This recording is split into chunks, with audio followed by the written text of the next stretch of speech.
Aliens, UFOs, Element 115 and a murder. Bob Lazar reveals all of that in this documentary. Welcome.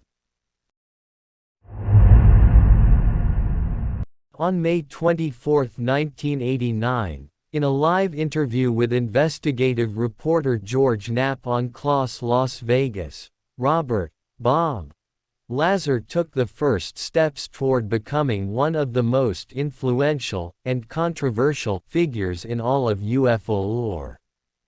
Concealing his identity and using the pseudonym, Dennis, Lazar said that deep within an unconfirmed section of Area 51 called S4, he'd once worked on recovered extraterrestrial spacecraft for the U.S. government.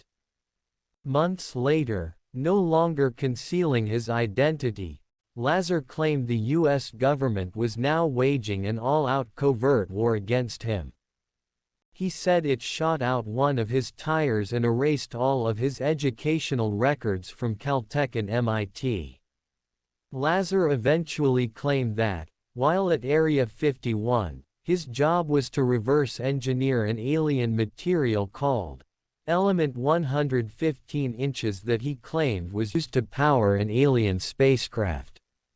Lazar has repeatedly hinted that he took a piece of Element 115 from Area 51, and that this element is of great interest to the federal government. In the years after his initial appearance, Lazar largely returned to private life. He eventually opened a business called United Nuclear Scientific, a scientific supplies and equipment store based in New Mexico, and then Michigan. Earlier this month, the company announced it's moving to Oregon. From radioactive ore to ammonium nitrate, a quick check of Lazar's scientific supply company's website reveals the business caters towards the exotic and potentially dangerous side of science. A whimsically Strangelovian GIF on the site's home page says, "Looking for some uranium? Click here." But now, 30 years after initially talking about Area 51, Lazar and United Nuclear Scientific have become part of a new and unusual situation that conspiracy theorists claim is tied to Element 115. It's worth noting that Lazar's Element 115 is not muscovium, an element that was first synthesized in 2003 and added to the periodic table in 2015. Right in the middle of the production of a documentary about Lazar's life, United Nuclear Scientific was raided by the FBI and local police. Lazar and his followers have found this to be very suspicious, and have theorized that the FBI was attempting to recover samples of Element 115 that Lazar took from Area 51.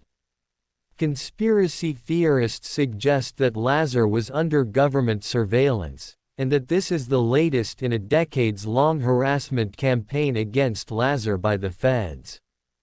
What actually happened on that raid, uncovered in documents obtained by Motherboard using public information requests, doesn't seem to have anything to do with Element 115, but the real story is almost as bizarre. While Lazar was seemingly content spending decades as a small business owner, the police raid wasn't the only thing that brought Lazar back into the limelight. In late 2018, he was the subject of a documentary made by filmmaker Jeremy Kenyon Locklear Corbell called Bob Lazar, Area 51 and Flying Saucers. A self-proclaimed protege of George Knapp, Corbell said it took considerable convincing on his part to get Lazar to return to the public eye. Corbell, who also stars in the film, has made a name for himself in the paranormal genre, previously releasing the documentaries Hunt for the Skinwalker and Patient 17. Under the title, Sensei, he has also sold instructional videos for an MMA style that involves sport, street, and art, that Corbell calls quantum jiu-jitsu. Though Bob Lazar, Area 51 and flying saucers is largely a contemporary retelling of Lazar's original story. The police raid on United Nuclear Scientific is central to the film. In the beginning moments of the documentary, viewers find Corbell huddled in a neon-lit bathroom, fretfully poring over a series of text messages saying Lazar is currently being raided by the feds. In an ensuing scene, Knapp, a co-producer of the film, says, "I had a feeling something like this might happen." The climax of the film lays out what they think the raid is really about: an attempt to recover the supposed alien energy source, element 115. No evidence of the existence of Lazar's element 115 has ever surfaced. However, according to Lazar, this alien artifact is a highly radioactive element that allows alien spacecraft to traverse the cosmos, impervious to gravity's effects.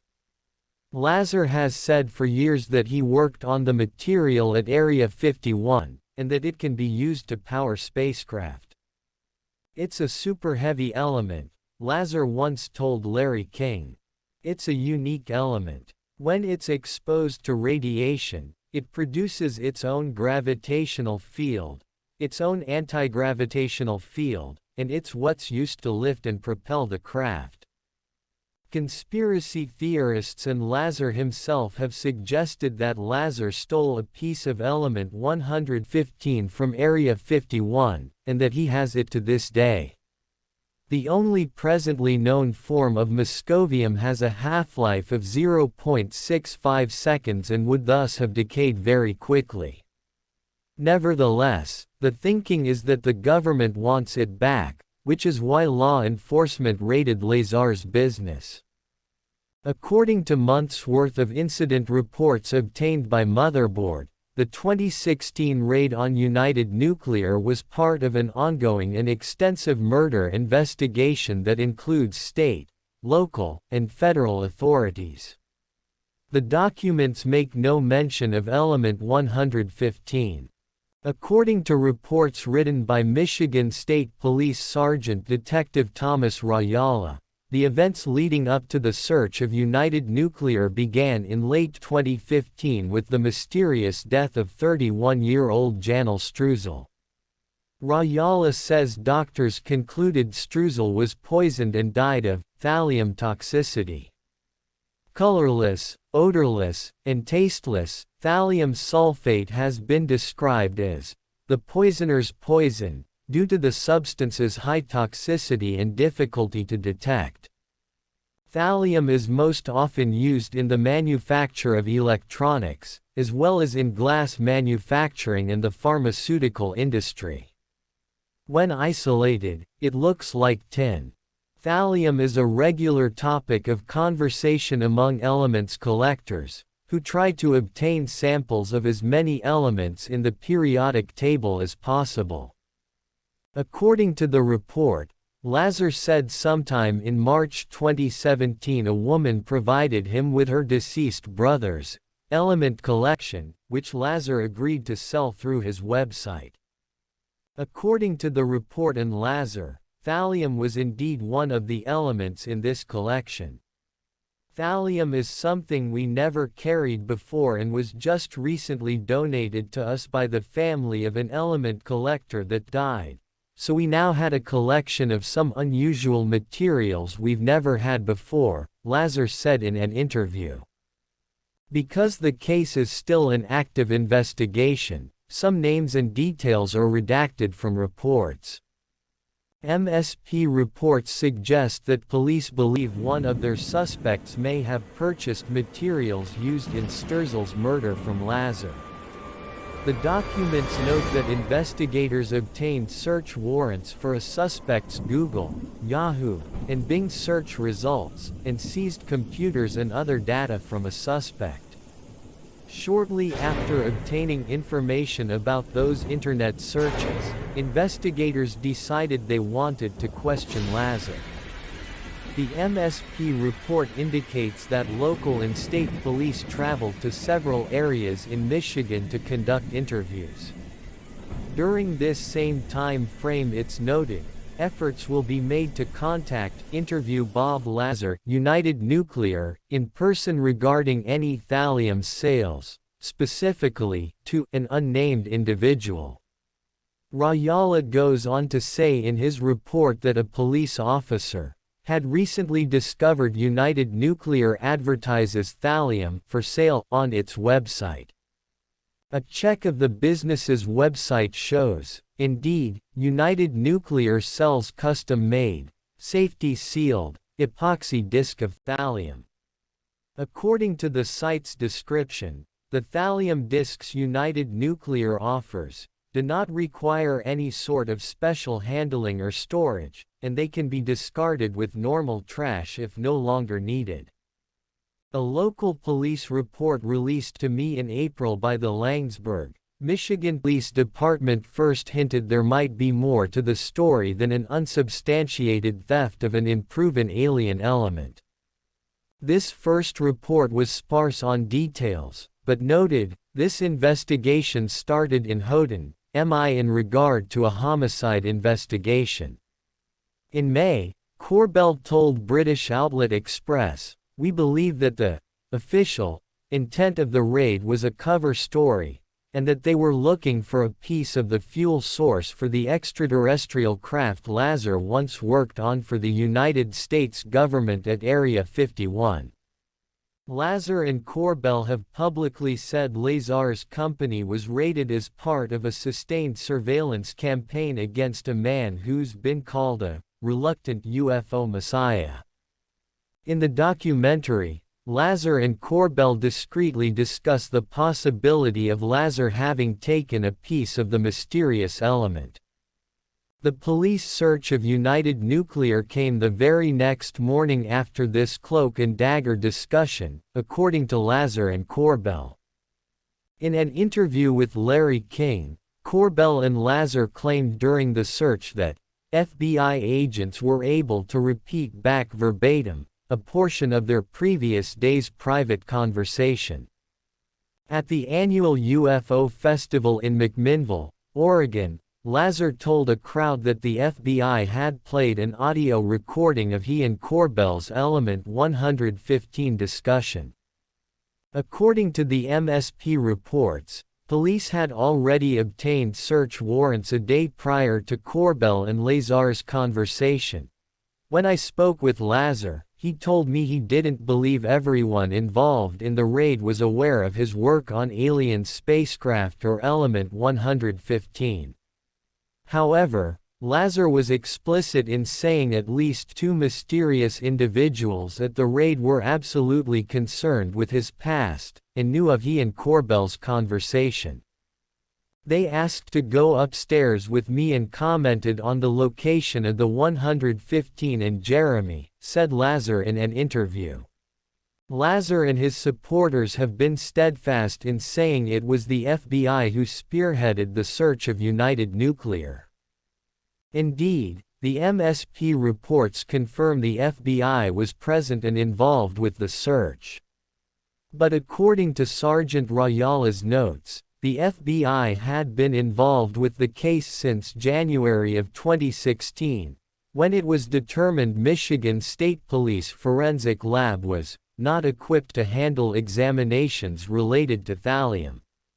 It was the chief of the local police department who asked the FBI's Marquette field office for assistance with the search of Lazar's business. In addition to having a search warrant for United Nuclear for records related to thallium sales, police had also secured warrants to search Lazar's residence. When I told Lazar this, he said he was previously unaware they had a warrant to search his home. No search was ever done at his home, however. They absolutely knew 100% of the business was at the commercial address in Laingsburg. Why would there be a raid planned for my home also? Lazar asked. When I spoke with Lazar, he said, people in the raid indicated they were looking for some information related to a thallium purchase years ago. The MSP report said Lazar cooperated. Lazar immediately stated he understood and would cooperate, provide any information requested. The MSP report says Lazar provided officers with 15 pages of documents, including receipts for all thallium sales, copies of emails between him and an unnamed person, and all records of past orders placed by a separate unnamed individual.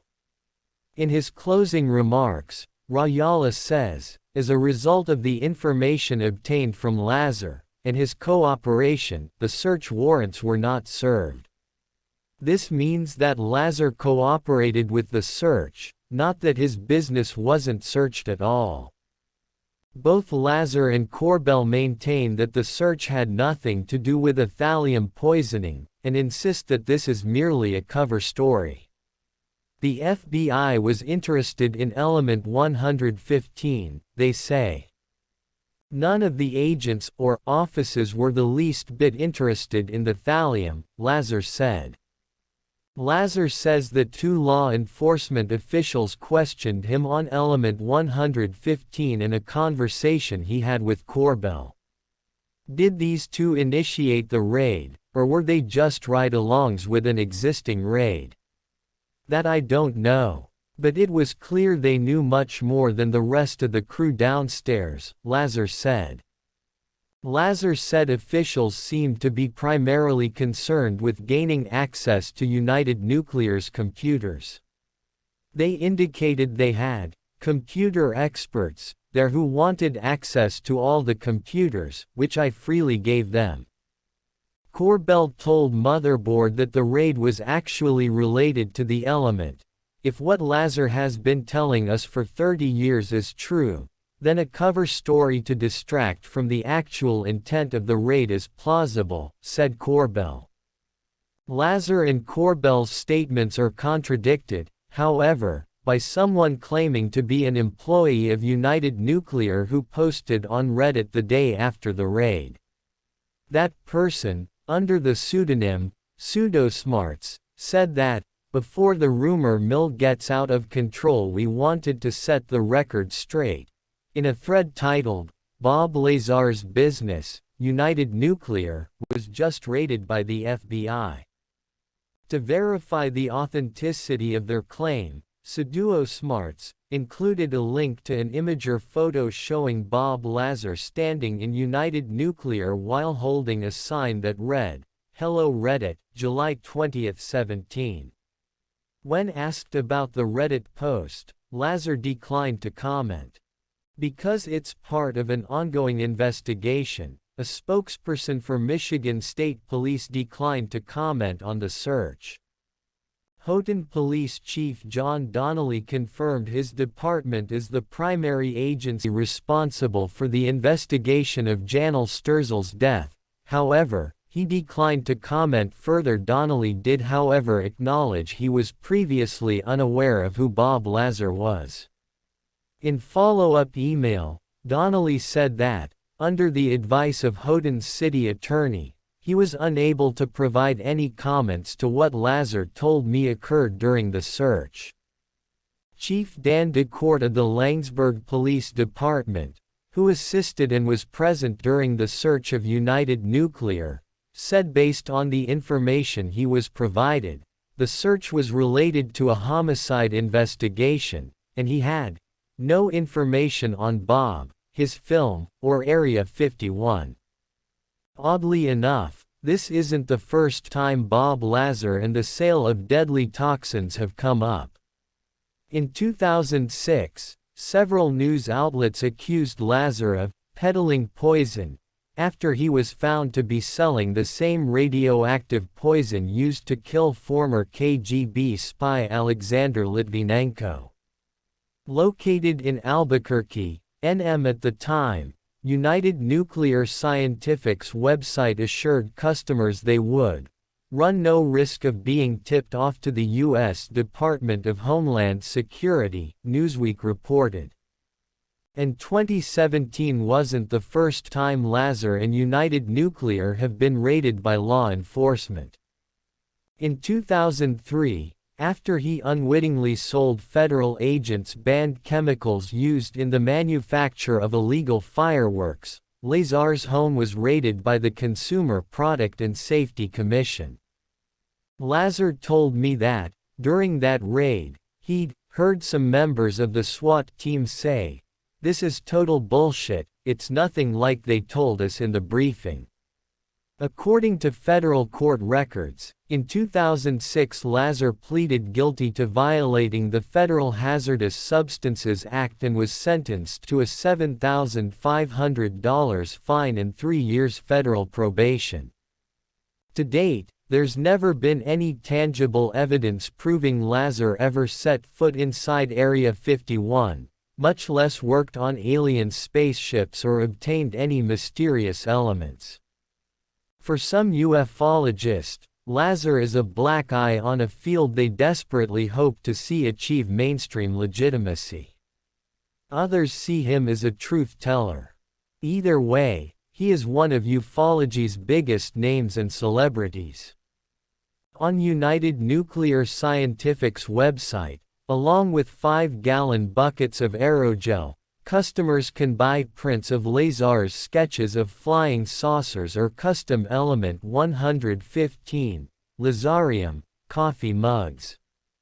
When asked, Lazar told me he wouldn't directly comment on whether or not he has a piece of Element 115. "After 30 years, I'm a bit tired of constantly defending myself and have no intention to continue it." Finally, when pushed on whether he might one day reveal a sample of Element 115, thereby proving his claims beyond reproach, Lazar told me, "If I had some, would I reveal it to confirm my accounts? Absolutely not." He then suggested that maybe one day he would try to make it from scratch. "I can think of something much better to do with it that would go much further in supporting my story. Maybe if I run into some one day and find myself in a larger and more well-equipped facility that will come to fruition."